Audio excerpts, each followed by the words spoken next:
حمدالله محب وایي د پاکستان له ملاتړ پرته طالبان یوه اونۍ هم نشي جنګېدلی. دا چې څنګه اولې ویډیو را سره تر پایه پورې وګورئ. درنو لیدونکو السلام علیکم.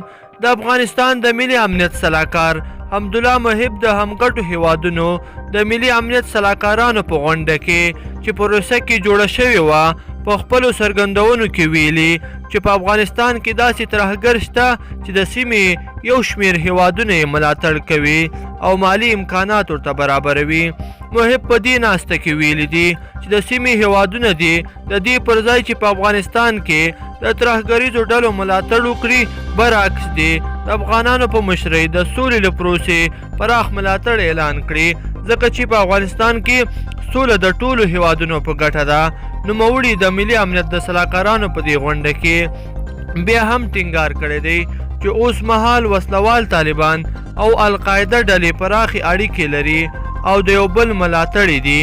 محب له همدې امله د القاعده ډلې د له منځه وړلو په برخه کې د سیمې هیوادونو له ټولو غړو څخه وغوښتل چې پوره ونډه دې پکې واخلي.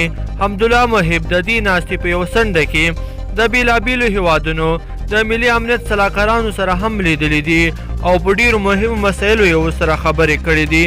نوموړي د دې سلاکارانو له ډلې د خپل روسي سیال نیکولا پاتروشوف، د تاجکستان سلاکار محمد علي وطنزاده، د بیلاروس د ملي امنیت سلاکار جنرال شټرنیف او د آذربایجان د ملي امنیت سلاکار رمیل یوسف او د قزاقستان له ملي امنیت سلاکارانو سره لیدنې او کتنې کړې دي.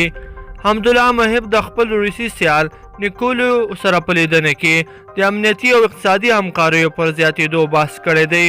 دغه راز نوموړی د افغانستان، چین، ایران او پاکستان د ملي امنیت سلاکارانو سره هم د دویمې شپږ اړخیزې ناستې پر جوړېدو هم غږېدلی دی. همدارنګه محب د تاجکستان د ملي امنیت له سلاکار سره هم د سولې پر خبرو له نشه یي توکو سره د مبارزې په اړه خبرې کړې دي او د دواړو هیوادونو ترمنځ په سرحدي او نورو برخو کې په مرستو خبرې وکړي.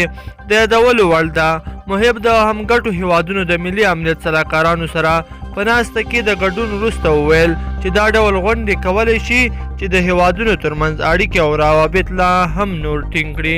درنو مینوالو په دې هیله چې دغه ویډیو مو خوښه شوې وي، که مو خوښه شوې وي در سره لایک کړئ او نور دوستانو سره هم شریک کړئ. مننه.